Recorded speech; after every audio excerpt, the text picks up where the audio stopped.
नमस्तेऽस्तु महामाये श्रीपीठे सुरपूजिते शङ्खचक्रगदाहस्ते महालक्ष्मी नमोऽस्तुते। नमस्ते गरुडारूढे कोलासुरभयङ्करी सर्वपापहरे देवी महालक्ष्मी नमोऽस्तुते।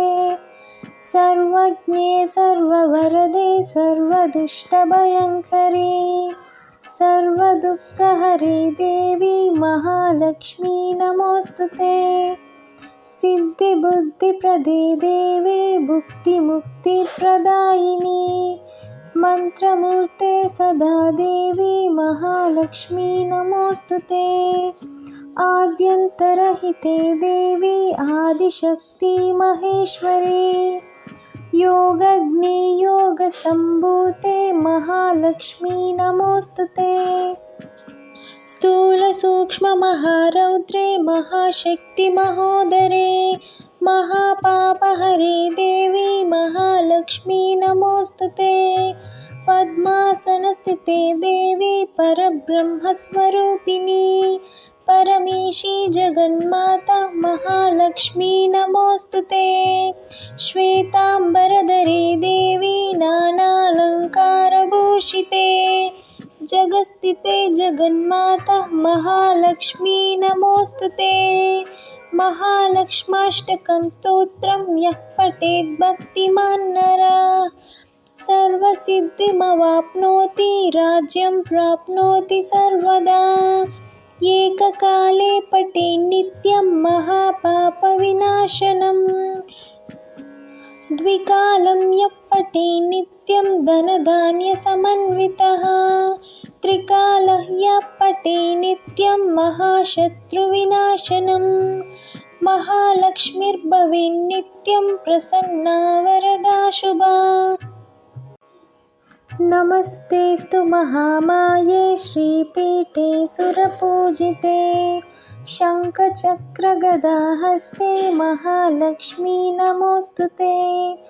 नमस्ते गरुडारूढे कोलासुरभयङ्करी सर्वपापहरे देवी महालक्ष्मी नमोऽस्तुते।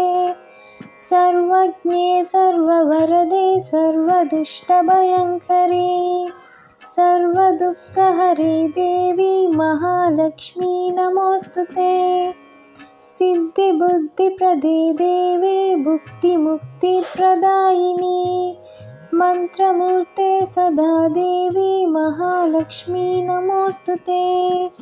आद्यन्तरहिते देवी आदिशक्ति महेश्वरी योगज्ञे योगसम्भूते महालक्ष्मी नमोऽस्तुते। स्थूलसूक्ष्ममहारौद्रे महाशक्ति महोदरे महापापहरे देवी महालक्ष्मी नमोऽस्तुते। पद्मासनस्थिते देवी परब्रह्मस्वरूपिणी परमेशी जगन्माता महालक्ष्मी नमोऽस्तुते। श्वेतांबरधरे देवी नानालंकारभूषिते जगस्थिते जगन्माता महालक्ष्मी नमोऽस्तुते। महालक्ष्माष्टकं स्तोत्रं यः पठेत् भक्तिमान् नरः सर्वसिद्धिमवाप्नोति राज्यं प्राप्नोति सर्वदा। एककाले पठेत् नित्यं महापापविनाशनम् द्विकालं यः पठेत् नित्यं धनधान्यसमन्वितः त्रिकालः यः पठेत् नित्यं महाशत्रुविनाशनम् महालक्ष्मीर्भवेत् नित्यं प्रसन्ना वरदा शुभा। नमस्तेऽस्तु महामाये श्रीपीठे सुरपूजिते शङ्खचक्रगदाहस्ते महालक्ष्मी नमोऽस्तुते। नमस्ते गरुडारूढे कोलासुरभयङ्करी सर्वपापहरे देवी महालक्ष्मी नमोऽस्तुते। सर्वज्ञे सर्ववरदे सर्वदुष्टभयङ्करी सर्वदुःखहरे देवी महालक्ष्मी नमोऽस्तुते। सिद्धिबुद्धिप्रदे देवी भुक्तिमुक्तिप्रदायिनी मंत्रमूर्ते सदा देवी महालक्ष्मी नमोऽस्तुते। आद्यन्तरहिते देवी आदिशक्ति महेश्वरी योगग्नि योगसम्भूते महालक्ष्मी नमोऽस्तुते। स्थूलसूक्ष्ममहारौद्रे महाशक्ति महोदरे महापापहरे देवी महालक्ष्मी नमोऽस्तुते। पद्मासनस्थिते देवी परब्रह्मस्वरूपिणी परमेशी जगन्माता महालक्ष्मी नमोऽस्तुते। श्वेताम्बरधरे देवी नानालङ्कारभूषिते जगस्थिते जगन्माता महालक्ष्मी नमोऽस्तुते। महालक्ष्माष्टकं स्तोत्रं यः पठेत् भक्तिमान् नरः सर्वसिद्धिमवाप्नोति राज्यं प्राप्नोति सर्वदा। एककाले पठेत् नित्यं महापापविनाशनम् द्विकालं यः पठेत् नित्यं धनधान्यसमन्वितः त्रिकालः यः पठेत् नित्यं महाशत्रुविनाशनम् महालक्ष्मीर्भवेत् नित्यं प्रसन्ना वरदा शुभा। नमस्तेस्तु महामाये श्रीपीठे सुरपूजिते शङ्खचक्रगदाहस्ते महालक्ष्मी नमोऽस्तुते।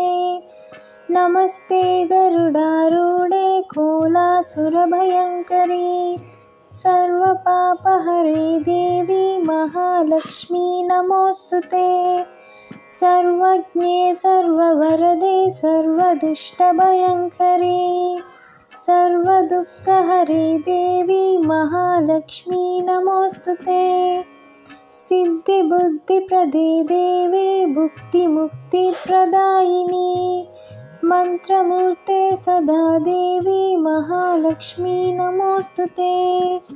आद्यन्तरहिते देवी आदिशक्ति महेश्वरी योगग्नि योगसम्भूते महालक्ष्मी नमोऽस्तुते। स्थूलसूक्ष्ममहारौद्रे महाशक्ति महोदरे महापापहरे देवी महालक्ष्मी नमोऽस्तुते। पद्मासनस्थिते देवी परब्रह्मस्वरूपिणी परमेशी जगन्माता महालक्ष्मी नमोऽस्तुते। श्वेताम्बरधरे देवी नानालङ्कारभूषिते जगस्थिते जगन्माता महालक्ष्मी नमोऽस्तुते। महालक्ष्माष्टकं स्तोत्रं यः पठेत् भक्तिमान् नरः सर्वसिद्धिमवाप्नोति राज्यं प्राप्नोति सर्वदा।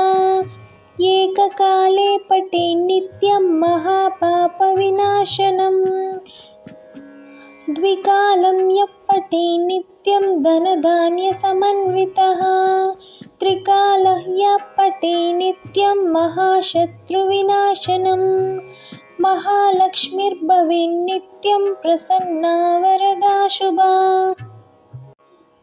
नमस्तेस्तु महामाये श्रीपीठे सुरपूजिते शङ्खचक्रगदाहस्ते महालक्ष्मी नमोऽस्तुते।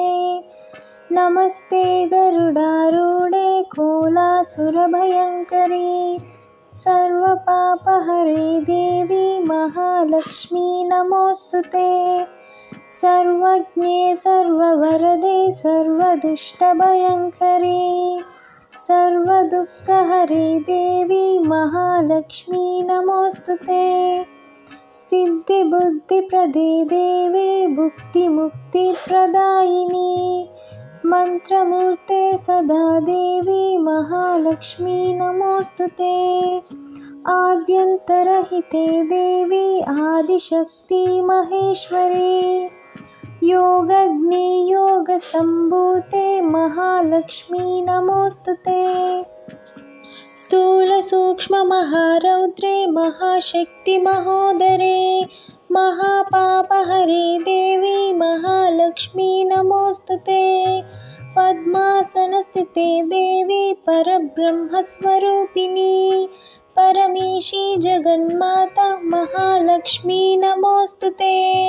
श्वेताम्बरधरे देवी नानालङ्कारभूषिते जगस्थिते जगन्माता महालक्ष्मी नमोऽस्तु ते।